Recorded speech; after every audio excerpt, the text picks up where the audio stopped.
Os irmãos acharam Atos 7? Diz assim: então o sumo sacerdote perguntou a Estevão: são verdadeiras essas acusações? E a isso ele respondeu: irmãos e pais, ouçam-me. O Deus glorioso apareceu a Abraão, nosso pai, estando ele ainda na Mesopotâmia, antes de morar em Harã, e lhe disse: sai da sua terra e do meio dos seus parentes, e vá para a terra que eu lhe mostrarei. Então ele saiu da terra dos caldeus e se estabeleceu em Harã, depois da morte de seu pai. Deus o trouxe a esta terra, onde vocês agora vivem. Deus não lhe deu nenhuma herança aqui, nem mesmo espaço de um pé, mas lhe prometeu que ele e depois dele os seus descendentes possuiriam a terra, embora naquele tempo Abraão não tivesse filhos ainda.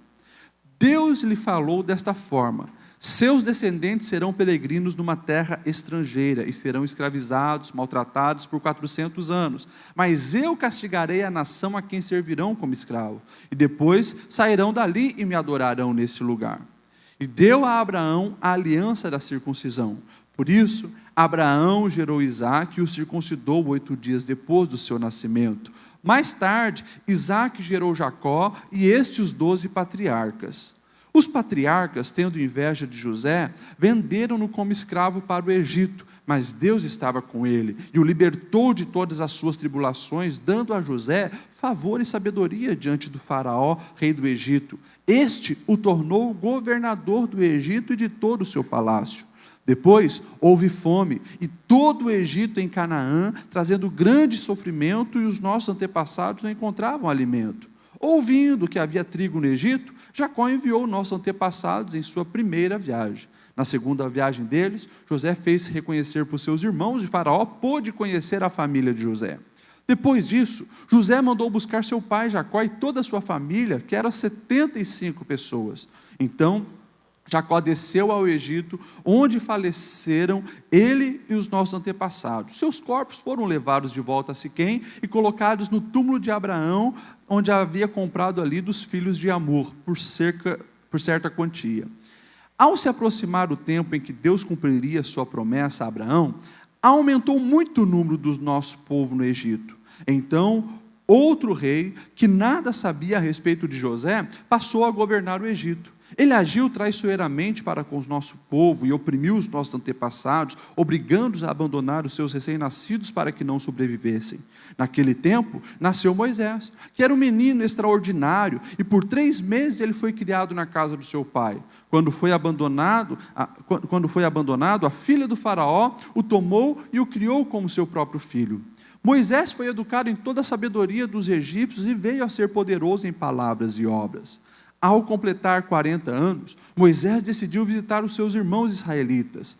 Ao ver um deles sendo maltratado por um egípcio, saiu em defesa do oprimido e o vingou, matando o egípcio. Ele pensava que seus irmãos compreenderiam que Deus o estava usando para salvá-los, mas eles não compreenderam. No dia seguinte, Moisés dirigiu-se a 2 israelitas que estavam brigando e tentou reconciliá-los, dizendo: homens, vocês são irmãos, por que ferem um ao outro?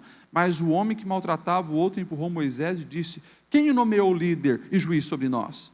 Quer matar-me como matou o egípcio ontem? Ouvindo isso, Moisés fugiu para Midian, onde ficou morando como estrangeiro, e lá teve 2 filhos. Passados 40 anos, apareceu a Moisés um anjo nas labaredas de uma sarça em chamas no deserto, perto do monte Sinai. Vendo aquilo, ficou atônito, e aproximando-se para observar, ouviu a voz do Senhor: eu sou o Deus dos seus antepassados, o Deus de Abraão, o Deus de Isaque, o Deus de Jacó. Moisés, então, tremendo de medo, não ousava olhar. Então o Senhor lhe disse: tire as sandálias dos pés, porque o lugar onde você está é terra santa.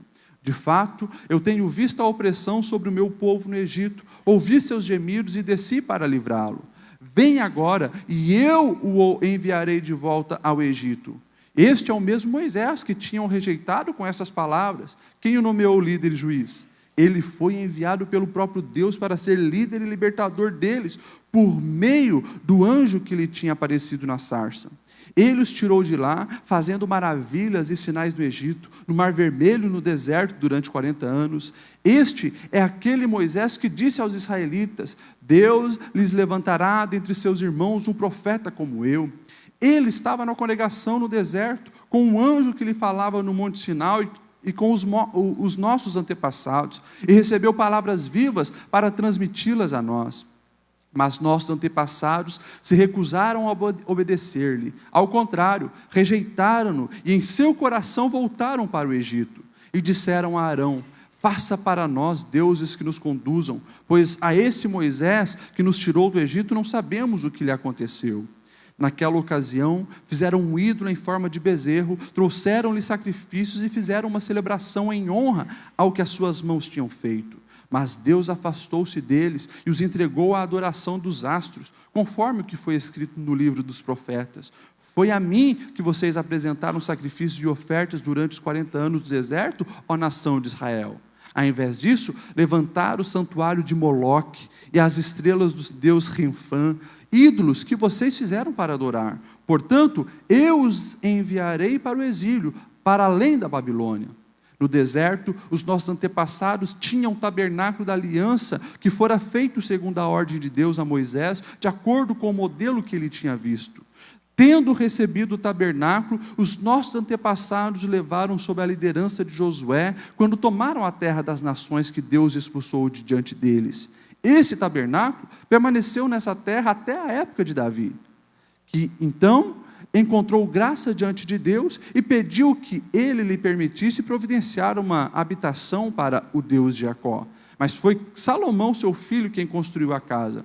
Todavia, o Altíssimo não habita em casa feita por mãos de homens. Como diz o profeta: o céu é o meu trono, e a terra o estrado dos meus pés. Que espécie de casa vocês me edificarão, diz o Senhor? Ou onde seria o meu lugar de descanso?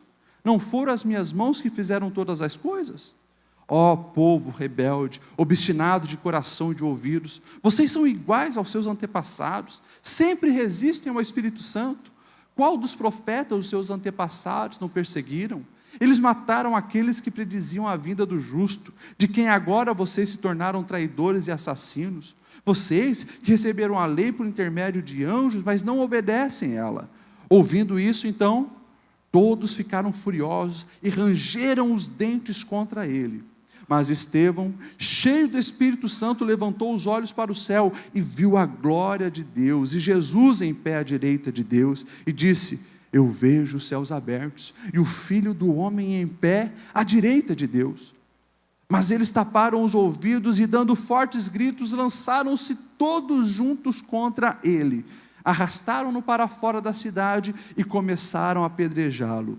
As testemunhas deixaram seu manto aos pés de um jovem chamado Saulo. Enquanto apedrejavam Estevão, este orava: Senhor Jesus, recebe o meu espírito. Então caiu de joelhos e bradou: Senhor, não os considere culpado deste pecado. E tendo dito isto, adormeceu. Amém? Leitura comprida, né? Mas era importante nós fazermos. Irmãos, só para lembrar, nós estamos aqui lendo o livro de Atos dos Apóstolos e estamos aprendendo marcas de uma verdadeira igreja, que consequentemente precisa ser características de todo verdadeiro cristão. Na semana passada, nós então lemos Atos capítulo 6 e nós vimos algumas marcas. Não sei se os irmãos se lembram, mas nós falamos que uma das marcas da verdadeira igreja é que ela resolve os problemas internos. Uma outra marca é que a igreja verdadeira ela tem foco e prioridades. Se lembram que eu falei que uma das táticas do diabo é a distração? O diabo queria distrair os apóstolos para eles não terem mais tempo na oração e no jejum e ficasse preocupado com a administração do grupo. Falei que isso é uma coisa que acontece hoje. O diabo distrai com o entretenimento, o diabo distrai com o trabalho e as pessoas daqui a pouco não têm mais tempo para Deus. É algo que acontece muito hoje. Falamos na semana passada também que uma das marcas da verdadeira igreja é que a verdadeira igreja ela tem critérios na escolha da sua liderança. Infelizmente, nós vemos nos dias de hoje, as pessoas, de repente, né? Ah, não estou concordando com as coisas dessa igreja. Então ela sai, coloca a mão nela mesma e diz: agora eu me consagro como pastor. Daí vai lá no estacionamento, na garagem dela, onde estaciona o carro, e abre a congregação dela, e se diz pastor, mas muitas vezes não tem nenhum critério que nós podemos ver na palavra e diz: não, esse tem vocação ministerial, é um homem de Deus. Nós vivemos tempos assim, onde igreja virou comércio, e as pessoas estão se consagrando pastor à torta e direita. De repente você vê, um sai, coloca a mão na cabeça. Irmãos, aqui mesmo, né, nós tivemos alguns casos nos últimos anos, pessoas que, né, nós corrigimos, por quê? Porque estava com o nome sujo na praça, né, saiu da igreja e se disse: não, agora eu sou pastor. Pessoas que abandonaram a família, e nós, né, fomos corrigir, querer ajudar, saiu, abriu uma igreja para ele com outra mulher. Coisas que acontecem nos dias de hoje. Então nós precisamos estar atentos para ver as marcas de que é uma verdadeira igreja. Então, verdadeira igreja, ela tem critérios na escolha dos seus líderes. E nós vimos também que uma das marcas da verdadeira igreja é que manifesta a glória de Deus. Nós vimos aqui Estevão. Estevão é um dos 7 diáconos que é escolhido para a administração e o cuidado com as viúvas. Aquele problema que nós falamos estava acontecendo, algumas viúvas não estavam recebendo alimento. Esse homem que era um diácono, que foi levantado para servir as viúvas, era um homem cheio de Deus, cheio do Espírito Santo. E nós vemos ele então fazendo milagres, maravilhas, mas de repente, uns judeus de outras cidades, que não eram de Jerusalém, nós vemos algumas outras cidades sendo mencionadas, que eram de sinagogas, que eram as centrais dos judeus. Eles olham para Estevão, pegam ele e levam ele agora então perante o sinédrio, e agora questionam ele, e nós vimos, por que manifesta a glória de Deus? Porque eles começam a acusar Estevão: você está quebrando a lei de Moisés, e você está desrespeitando o templo sagrado. Então essa é a vertente deles, que Estevão estava blasfemando contra a lei de Moisés e contra o templo. E daí então agora nós vemos o quê? O rosto de Estevão fica resplandecido, lá como tinha acontecido com Moisés, e nós vemos agora Estevão discursando. Então todo o capítulo praticamente que nós lemos, o capítulo 7, é o discurso que Estevão dá para os seus acusadores, que estavam ali dizendo: você desrespeitou a lei de Moisés, você desrespeitou o templo, e assim por diante. Então é mais ou menos essa explicação do capítulo anterior para nós compreendermos esse. Quando nós olhamos para o que Estevão ele diz, a gente precisa já destacar uma das marcas da verdadeira igreja, uma das marcas do verdadeiro cristão. O verdadeiro cristão e a verdadeira igreja conhece o agir de Deus através da história. Aquele que conhece a Deus, se diz conhecer a Deus, se diz parte da verdadeira igreja, ele busca cada dia mais estar alinhado com a palavra de Deus, para conhecer o seu Deus, ver como que Deus agiu através da história. E o principal registro que nós temos é a Bíblia Sagrada. Naquele tempo, o Antigo Testamento. Nós vemos Estevão, um homem que conhecia o agir de Deus na história. E assim você vê o discurso de Estevão. Às vezes a gente olha assim, uma leitura primeira, superficial, você diz: nossa, mas Estevão contou umas historinhas lá do Antigo Testamento, contou a história de Abraão, contou a história dos patriarcas, José, gasta um pouco mais de tempo para falar de Moisés, Será que ele queria o quê? Mostrar que ele conhecia de Bíblia? Muito além disso. Ele queria justamente mostrar o agir de Deus através da história.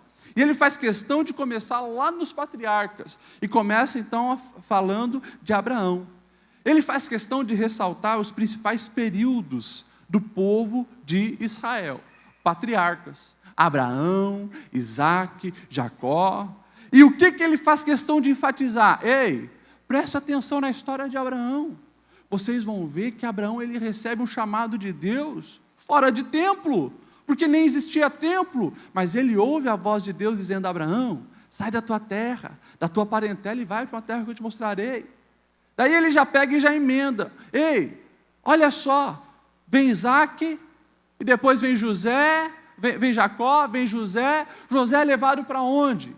como escravo lá para o Egito, não é? E lá no Egito não é onde que surge depois Moisés, porque eles são levados, José é levado para o Egito, se torna governador, Deus se manifesta na vida de José, e depois Deus se manifesta também na vida de Moisés. E ele queria dizer, no Egito não tinha um templo sagrado, como vocês estão dizendo. Daí depois ele continua falando do êxodo, então Moisés se torna o líder, e ele tira o povo de Deus lá do Egito, milagres começam a acontecer no deserto, manifestações de Deus, e ele diz, ei, as manifestações de Deus acontecem fora do templo também, no tempo de Moisés. E daí ele vai falar então da monarquia, porque ele fala, olha, mas Moisés recebeu a instrução de Deus para construir a tenda, o tabernáculo, ok, e depois Davi construiu então, teve o desejo, quem construiu foi o seu filho Salomão, o templo, onde vocês então defendem que está a presença de Deus. Mas daí eles citam uma profecia dizendo, Deus dizendo que Ele mora nos céus e a terra é o estrado dos seus pés, e que, será que Ele habitaria numa construção, numa casa feita por mãos de homens? O que o Estevão, cheio do Espírito Santo, estava ali querendo dizer? Ele estava querendo mostrar que, ei, vocês estão tão presos ao templo, a paredes, que vocês esqueceram que o nosso Deus, Ele age em todos os lugares, e Ele faz esse resgate lá atrás, falando dos patriarcas, falando do exílio lá no Egito, falando do êxodo, falando até na monarquia, quando tinha o templo mesmo de paredes, Ele dizendo, ei, a manifestação de Deus não se limita a local. Isso que Ele queria dizer, e já estava ali, através dessa fala dele, dizendo, olha, então a acusação que vocês estão fazendo contra mim, não tem fundamento. E daí ele continua dizendo agora, e ele faz isso de uma maneira muito incrível, ele pega dois dos principais personagens que ele cita, lá da história do Antigo Testamento, e ele começa a falar da rejeição deles. Ele diz, ei, vocês se lembram de José, que foi vendido pelos seus irmãos?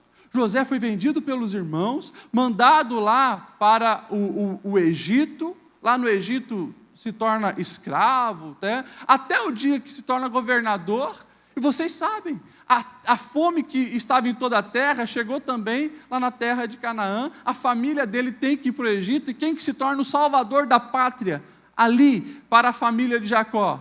Eles têm que reconhecer que o José, ou seja, o rejeitado, o José do Egito que foi expulso, rejeitado pelos irmãos, agora é o salvador dos irmãos.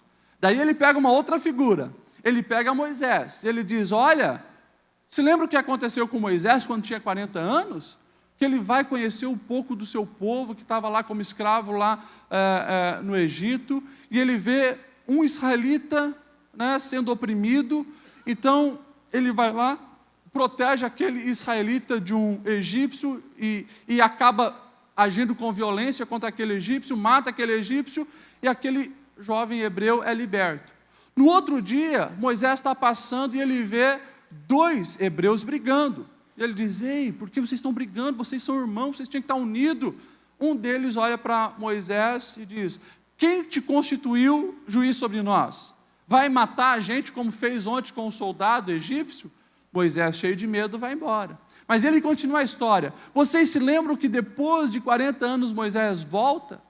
Aquele que foi rejeitado pelo seu próprio povo hebreu, que diz, quem te constituiu juiz sobre nós? Ele volta e é feito libertador do povo de Israel lá do Egito?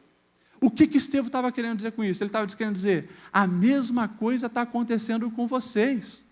Lá no final ele vai falar isso bem claro. Ele vai dizer, vocês rejeitaram a Jesus, expulsaram Jesus e crucificaram Jesus, mas Ele ressuscitou e também se tornou libertador.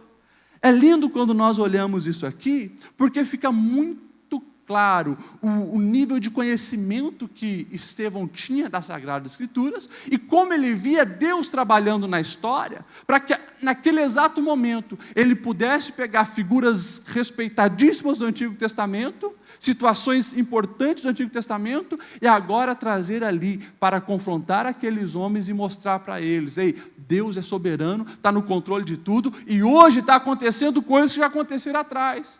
E depois ele vai dizer, vocês precisam se arrepender, Vocês precisam se arrepender. Irmãos, quando eu olho para essa sabedoria divina na vida de Estevão e do conhecimento que ele tinha da palavra de Deus, eu entendo justamente essa marca que precisa fazer parte da minha vida. Eu preciso me dedicar mais ao estudo da Sagrada Escritura para quê? Para eu ver como que Deus em todo o tempo foi soberano, na maneira que Ele agiu na história da humanidade e continua agindo hoje. E se nós deixarmos, também através da nossa vida. Nós precisamos entender, meus irmãos, que a principal revelação de quem é Deus está na Bíblia Sagrada. Eu louvo a Deus por você estar aqui no culto de ensino. Isso evidencia que você entendeu a importância da palavra de Deus. Mas todos nós precisamos muito mais valorizar a palavra de Deus, estudar mais a palavra de Deus. Por quê? Porque ela revela quem é o nosso Deus e a maneira do nosso Deus agir. Nós precisamos amar a palavra de Deus mais do que qualquer outro livro, mais do que qualquer outra fonte de conhecimento e sabedoria. Palavra de Deus. Irmãos, até ontem eu estava ouvindo uma história de um homem, né, que ele comprou um canarinho, viu um canarinho cantando, né, e comprou o canarinho, levou para casa e ficou muito animado, né, com a nova aquisição dele, um canarinho bonito, né, cantando. E passou o primeiro dia, no segundo dia o canarinho já não estava cantando tanto, ele ficou preocupado. No terceiro dia ele pega o telefone e liga lá, né, para o homem que ele tinha comprado, e falou: o canarinho não está cantando, o que está acontecendo com esse canarinho? Daí o homem: olha, não sei, pode ser que ele esteja se sentindo sozinho, porque ele estava aqui no meio dos outros canarinhos, estava cantando. Então faz o seguinte, pega um espelhinho, coloca na gaiola, ele vai se ver, vai pensar que é outro canarinho, vai se animar, vai cantar. Então ele colocou, aquele homem comprou o passarinho, colocou um espelhinho lá dentro da gaiola. No outro dia, ligou, não teve jeito, não aconteceu nada com o espelhinho. Faz o seguinte, então, coloca ali um balancinho para ele, quem sabe ele subindo em cima, balançando um pouco, anima, tal. Colocou. No quinto dia, o homem volta trazendo a gaiola para o comprador, passarinho morto. E ele diz: o passarinho morreu. Quando o vendedor do passarinho olhou o passarinho, todo desnutrido, falou: peraí, mas você deu alpiste para esse passarinho? Daí aquele homem que estava tão encantado com a aparência falou: ixi, eu esqueci disso. Essa história simplória, ela revela a vida de muitos cristãos e muitas igrejas. Quer fazer inovações, quer colocar espelhinho, quer colocar balancinho, mas muitas vezes está esquecendo do fundamental, o alimento da alma, palavra de Deus. Nós, meus irmãos, precisamos a cada dia se envolver mais com a palavra de Deus, o estudo da palavra de Deus. E muito além disso, pedir o discernimento de Deus, porque a compreensão da palavra exige discernimento espiritual. Aqueles homens que estavam ali, do Sinédrio, já falei para os irmãos, eles eram a elite intelectual de Jerusalém e de Israel. Eles eram a elite intelectual dos judeus. Esses homens que estavam lá, de outras sinagogas acusando Estevão, também, provavelmente eram homens importantes e líderes, importantes religiosos daquela época. Nenhum deles tinha compreensão tão profunda do agir de Deus na história como tinha aquele Estevão, aquele limpador de mesa, aquele administrador de comida para a viúva. Eram estudiosos, PhD, doutorados em teologia, mas não conseguiam entender o agir de Deus. Irmãos, quando nós olhamos para a palavra, nós vamos ver justamente isso. Deus ocultando o conhecimento da verdade dos entendidos e sábios e revelando a nós, revelando aos pequeninos, revelando àquele que reconhece que não sabemos nada.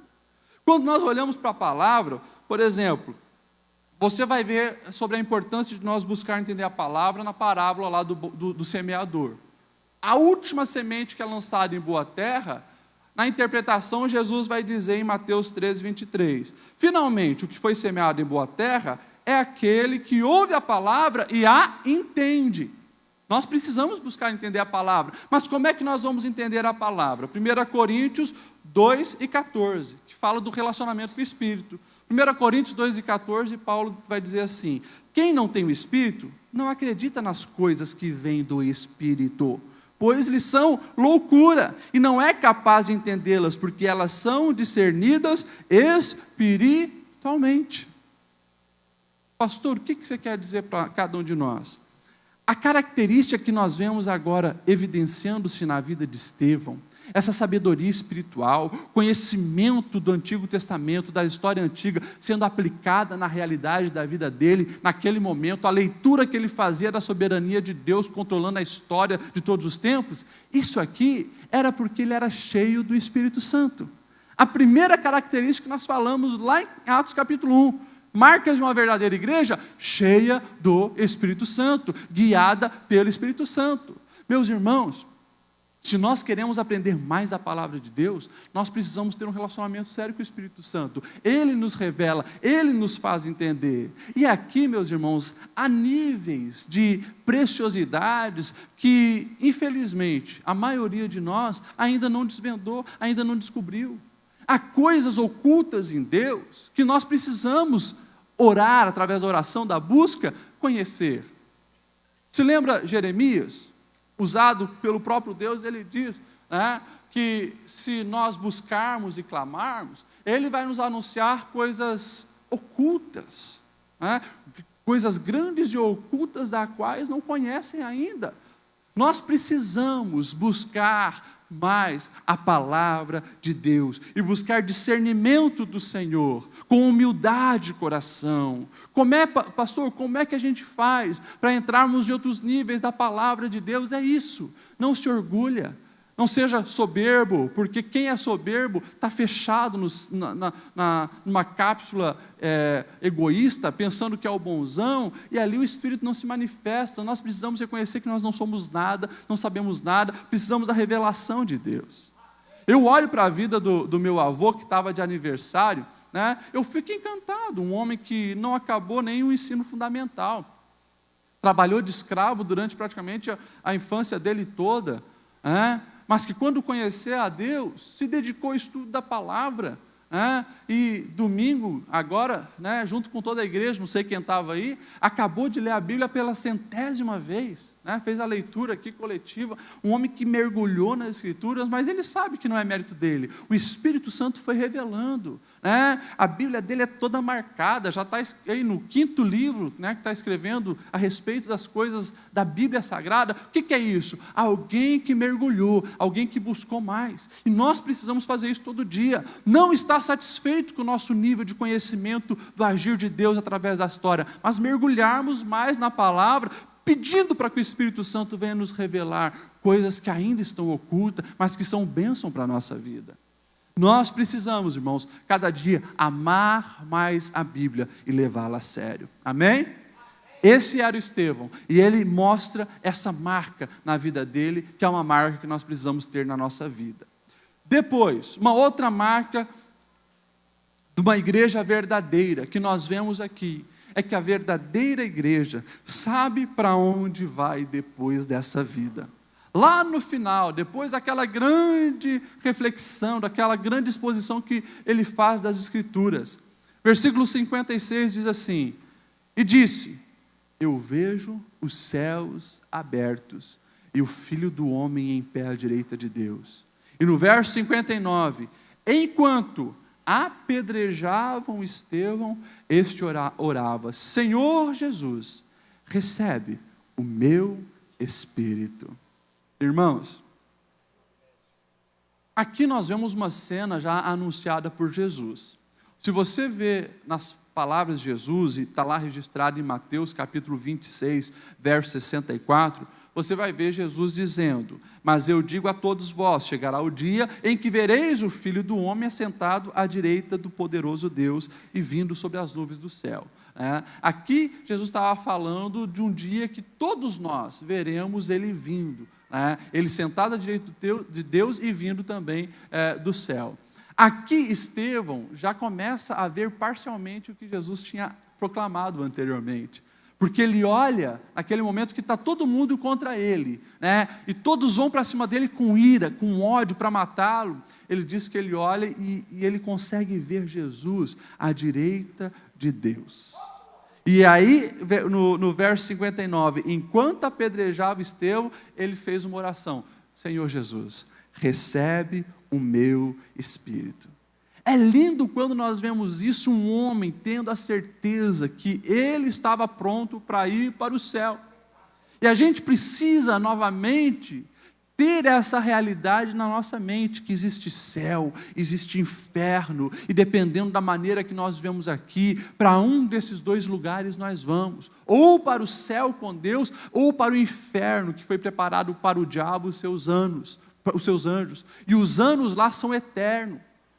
Nós precisamos fazer essa escolha. E é lindo quando nós olhamos para Estevão, ele sabia que ele estava indo para com Deus.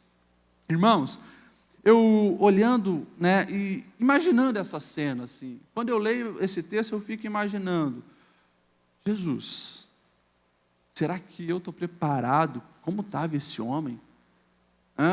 Todo mundo vem para cima dele para matá-lo e a gente não vê ele procurando se proteger, né, contra os ataques. Nós não vemos ele reclamando, pedindo socorro.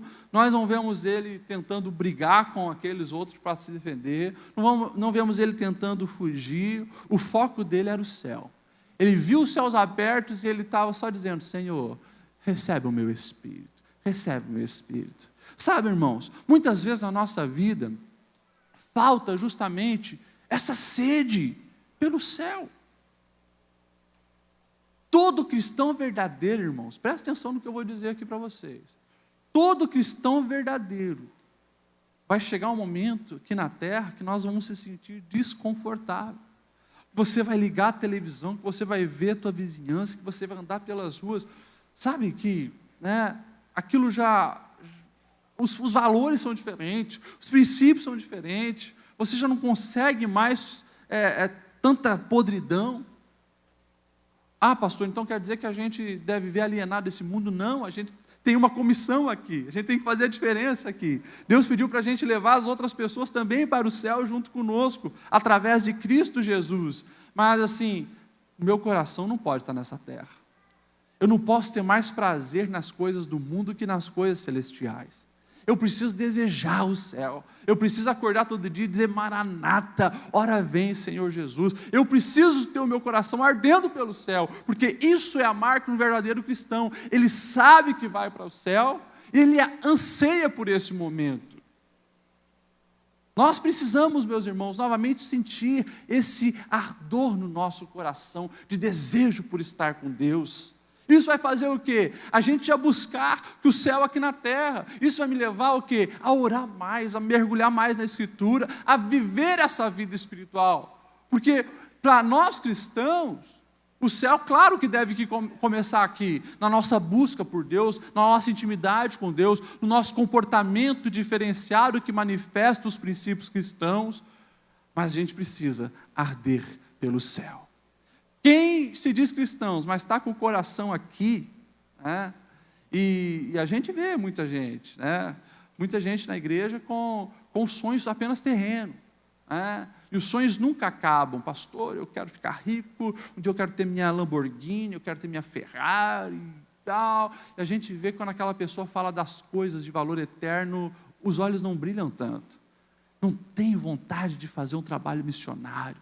Não tem vontade de estar em intimidade com o Senhor, não tem vontade de atravessar os oceanos pregando o Evangelho. Isso mostra que o céu no ranking lá do coração dele está um pouco mais abaixo. Nós precisamos desejar o céu e saber que nós estamos indo para o céu, porque todo verdadeiro cristão, meus irmãos, ele sabe isso, ele sente isso, que ele está pronto. Se o Senhor vir hoje, ou se ele morrer hoje, ele está pronto para ir para o céu. É marca de um verdadeiro cristão, sabe para onde vai depois dessa vida. E a gente vê nessa cena, Estevão discursou, todo mundo ficou indignado com ele, porque ele no final pega pesado e diz, né, que realmente eles tinham assassinado Jesus, ainda estavam quebrando a lei de Moisés, porque Moisés tinha proclamado o Messias, e eles estavam rejeitando. Quando aqueles homens todos vão para cima dele, a gente vê a cegueira espiritual daqueles homens. Enquanto um estava contemplando a beleza de Deus, os outros estavam limitados àquele momento. E vieram, né, com tudo para cima dele. Olha só o que está lá no versículo 56 e 57 que nós lemos.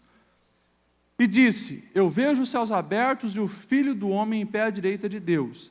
Mas eles quem? Os acusadores de Estevão, taparam os ouvidos e dando fortes gritos, lançaram-se todos juntos contra ele.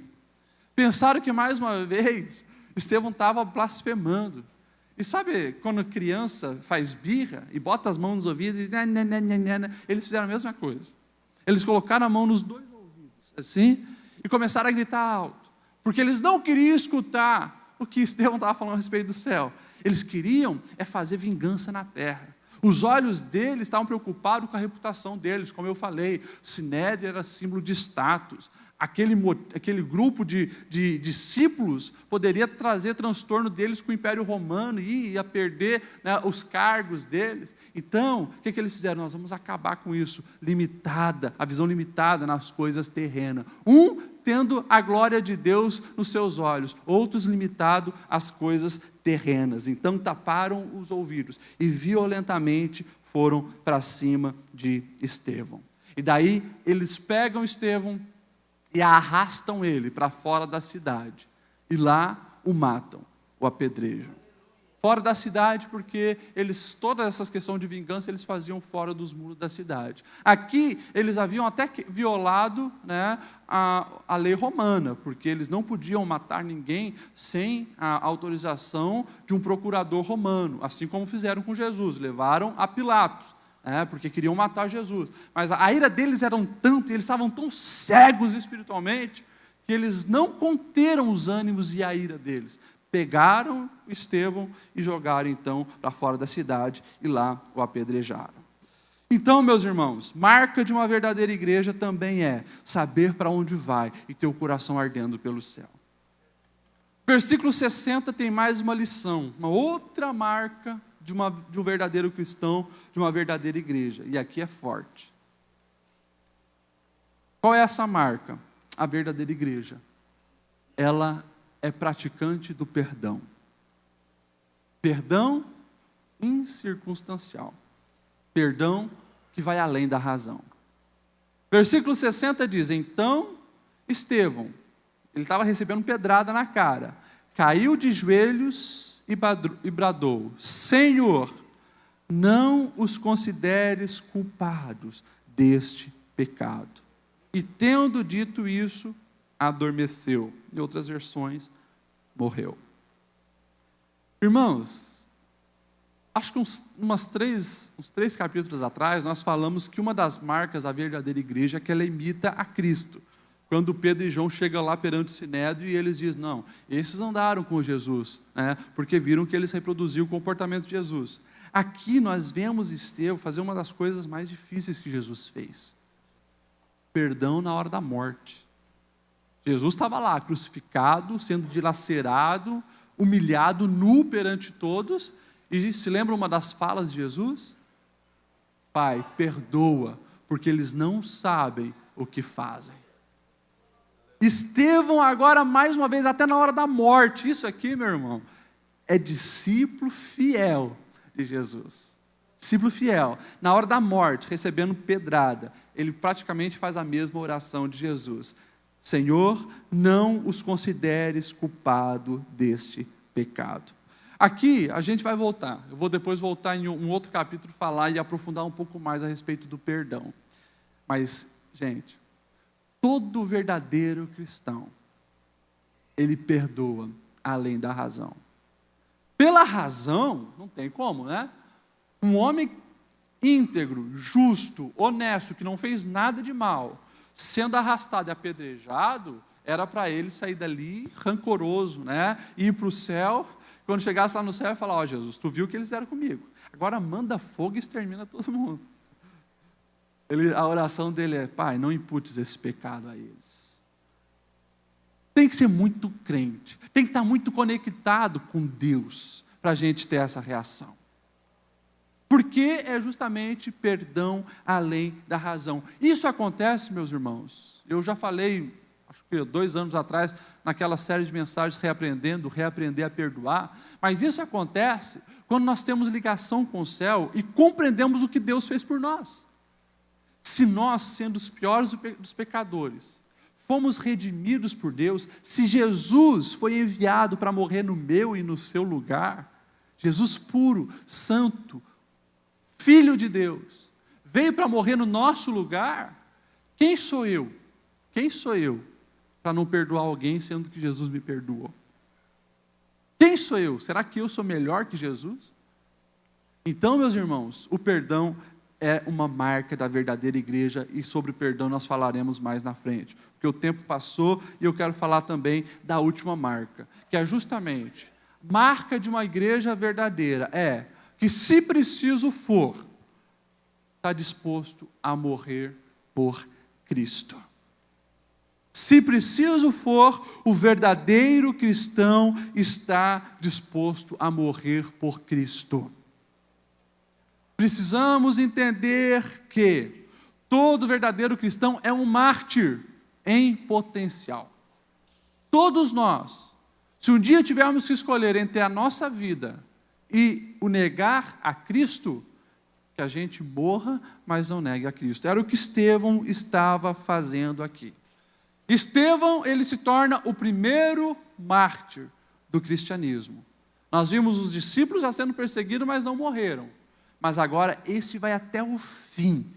Quando Jesus falou: ó, se eu sou o líder de vocês, eles me perseguiram, se prepara, que o bicho vai pegar. E realmente, agora Estevão, nós vemos ele indo até o fim, por amor ao Senhor. E ele deixa um legado maravilhoso, para os discípulos que estavam ali e para as futuras gerações que nós vamos ver dos cristãos. Porque os próximos 300 anos agora são anos de intensa perseguição à igreja. Às vezes eu fico pensando, e se Estevão tivesse negado a Jesus para não morrer? É bem provável que a gente não teria a igreja hoje aqui.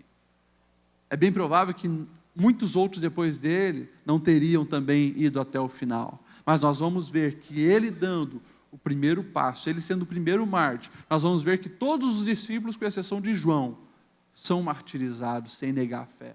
Nós vamos ver os pais da igreja, boa parte deles, sendo martirizados sem negar a fé. E isso começou a gerar o quê? Uma intriga. Você imagine se você estivesse lá vendo Estevão sendo apedrejado. Gente, ele está morrendo por não retirar o que ele falou a respeito de Moisés, do templo, e porque ele não quer parar de falar desse Jesus. Alguma coisa ia ficar na nossa cabeça. Espera aí, se essa pessoa está morrendo por essa verdade, isso deve valer a pena. E essa foi, eu creio, a concepção dos primeiros séculos da igreja cristã, porque foi um boom, as pessoas morriam, a igreja crescia. Um dos homens mais inteligentes daquela época, do século II, Tertuliano, ele chega a dizer: o sangue dos mártires é a semente da igreja, porque quanto mais cristãos morriam, mais a igreja crescia. Irmãos, essa precisa ser uma característica também nossa. Se preciso for, nós morremos por isso. Agora, deixa eu falar uma outra verdade. Ninguém morre por uma causa que não esteve disposto a viver por ela. Ninguém morre por uma causa que não esteve disposto a viver por ela. Ou seja, não tem esse negócio de o cristão viver uma vida relaxadamente, como cristão, e daí chegar com o discurso: não, mas se preciso for, eu morro por Cristo. Morre nada. Não consegue nem desligar a televisão por causa de Cristo. Não consegue nem acordar 1 hora mais cedo por causa de Cristo. Não consegue nem acordar para orar de madrugada por causa de Cristo. Não consegue sair do conforto da casa dele para levar comida para os necessitados por causa de Cristo. não consegue nem abrir a porta do carro dele para colocar uma pessoa suja ali, para não sujar o carro por causa de Cristo, vai ter coragem de morrer por Cristo? Não. Só vai morrer por Cristo aqueles que já estão dispostos a viver por Cristo. E só morre por uma causa quem está disposto a morrer por uma causa. E uma outra verdade é que ninguém consegue deter um homem que não tem medo de morrer por uma causa. E por isso a igreja está aqui hoje, E Jesus, ele já tinha dito, olha, quem quer achar a vida, perdê-la-á. E se você olhar o que Jesus diz, você vai ver, aquele que perder a vida por minha causa, esse achou a vida. Oh, aleluia! Nós precisamos estar prontos, se preciso for, a morrer por Cristo. Existiu um missionário chamado Ramon Lu, no século XIII, e ele virou um homem muito estudioso da palavra e se dedicou muito na tradução da palavra de Deus para outras línguas. E quando ele soube que no norte da Europa, tinha muitos povos muçulmanos que não tinham ouvido da palavra de Deus, ele então se coloca na posição de missionário e começa a ir lá pregar a palavra de Deus no norte da África. Os muçulmanos certa vez cercaram ele e disseram, olha, você vai embora daqui, porque se você voltar, você vai morrer. E despacham ele no navio para a Europa. Alguns anos depois, ele volta lá e começa a pregar de novo a mensagem do Evangelho. Mais uma vez uma ameaça, e deportam ele de novo. Passa algum tempo e ele retorna. Na terceira tentativa, eles agridem, violentam, espancam Ramon Lu e botam ele no barco de novo. E nessa viagem ele não consegue chegar vivo até a Europa, ele morre. Mas ele deixa um legado de um homem teimoso, para fazer a vontade de Deus. Alguém que não temia a morte, estava disposto a morrer para quê? Porque ele sabia que lá tinha gente que precisava ouvir do Senhor Jesus, e ele se colocou à disposição. Irmãos, eu já vou encerrar, olhando aqui para o final desse texto, nós precisamos destacar algumas coisas. Primeiro, essa cena linda dos céus abertos, Estevão contemplando Jesus, contemplando Deus. Eu fico imaginando que a cena foi mais ou menos assim, Jesus, ele se levanta do trono para dizer, chegou a hora de Estevão, eu quero estar de pé aqui para receber ele. Porque ele mesmo diz, que viu Jesus de pé. E eu acredito que Estevão foi recebido de pé por Jesus lá no céu. E o mais interessante está ali no versículo 58. Então arrastaram para fora da cidade e apedrejá-lo. As testemunhas deixaram os seus mantos aos pés de um jovem chamado Saulo. Eu imagino Jesus olhando para o Pai. Quem é o líder deles lá embaixo? Então é ele que vai substituir o Estevão. Ali estava o Saulo, que depois se transformaria no Paulo, e faria grandes coisas, como nós vamos ver nos capítulos seguintes. É lindo ver o agir de Deus. Por que Paulo? Por que Saulo? Bem provável deixar a capa de Estevão, depois de morto, aos pés de Saulo, porque provavelmente ele estava comandando aquele motim. E é interessante até o termo que é usado aqui. E deixaram o seu manto aos pés de um jovem chamado Saulo. Essa expressão jovem chamado Saulo, o termo no grego, evidencia um jovem mesmo, de 25 a 30 anos. E nós vamos, se nós olharmos para Gálatas, lá no capítulo 1, verso 14, você vai ver Paulo falando que ele já, desde novo, ele era muito dedicado ao judaísmo. Gálatas 1,14, Paulo diz depois, no judaísmo eu superava a maioria dos judeus da minha idade e era extremamente zeloso das tradições dos meus antepassados. Então, eu acredito justamente que o Saulo, ele era um dos responsáveis por aquele motim sobre a vida do Estevão, pela morte de Estevão. Mas Deus olha lá do céu e diz, esse que nós vamos pegar. Ele então vai liderar agora, não mais morte, mas ele vai liderar caminhos de vida. E nós vamos fazer grandes coisas através dele. E daqui 2 capítulos nós vamos ver esse Saulo se transformando num Paulo cheio de Deus. Irmãos, vamos ficar em pé. A palavra de Deus nos revela a soberania dEle. Que você venha amar mais essa palavra. Que você venha ter fome da palavra, mergulhar na palavra e clamar pelo Espírito Santo, revelar preciosidades da palavra para você. Que você venha estar disposto, se preciso for, a morrer por Cristo, mas não esqueça, só morre por uma causa, quem está disposto a viver por ela. Que você venha ter experiências lindas com o Senhor, assim como teve Estevão, e fazer a diferença. Vamos dobrar o joelho e orar 5 a 10 minutinhos? Dobra o joelho e nós vamos falar com Deus nesse momento.